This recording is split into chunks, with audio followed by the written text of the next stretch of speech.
বাংলাদেশের নায়িকাই তো নাই, কাকে নিয়ে ছবি করবে? আপনার মতে কাকে নিলে সবচেয়ে ভালো লাগে? আমার মতে কেউ নাই বাংলাদেশে। রাজকুমার দেখতে আসছিলাম, তো ওটা টিকিট পাই নাই। পরশুদিন আসছিলাম ঈদের দিন, ওদিন ওমর দেখছি, বাট আজকে দেখার ইচ্ছা ছিল রাজকুমার, টিকিট পাই নাই। কিংবা আজকে বুক দিয়ে যাব, কিংবা সে কেটে যাব, কালকে দেখবো ইনশাল্লাহ।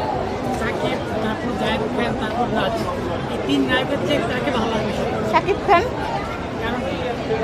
উনি সুপারস্টার, এই জন্য অ্যান্ড লুকিং গুড। প্রিয়তমা দেখেছি, তারপর হচ্ছে কি বেশ অনেকগুলো ছবি দেখেছি ওনার। নতুন একটা লোক ছিল। হ্যাঁ, নতুন লুক ছিল এবং কাহিনীটা অনেক সুন্দর ছিল, মানে দেখার মতো। আর গানগুলো অনেক সুন্দর ছিল। বেসিক্যালি গানগুলোর জন্যই মুভিটা মনে হয় এত মার্কেট পেয়েছে। বিদেশি নায়িকা, সবার সাথে তো মুভি করা উচিত, তাই না? বিদেশি নায়িকার সাথে ওনাকে কিন্তু যাচ্ছে, কেমিস্ট্রিটা কিন্তু ভালো এবং দেখতেও ভালো লাগতেছে। বাংলাদেশের হলে মনে হয় এতটা ভালো লাগতো না। আর বাংলাদেশের নায়িকাই তো নাই, কাকে নিয়ে ছবি করবে? আপনার মতে কাকে নিলে সবচেয়ে ভালো লাগে? আমার মতে কেউ নাই বাংলাদেশে।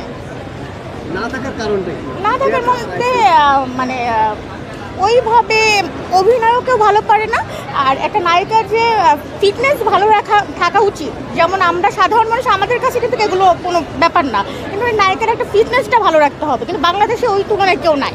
এদের যদি ভালোই হতো তাহলে বাইরে থেকে নায়িকা নিয়ে আসতো না পরিচালকরা, কারণ এতগুলো টাকা তারা খরচ করবে। অবশ্যই ছবিটা মার্কেট না পাইলে তো তারা চিন্তাভাবনা করেই তো করবে, তাই না?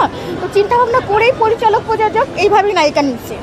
আর আমাদের বাংলাদেশে তো সুপারস্টার, ইনার উপরে তো আর কেউ নাই, এটার জন্য ইনাকেই নিচ্ছে। ইনি থাকতেছে কিন্তু নায়িকা বাইরে থেকে নিয়ে আসছে।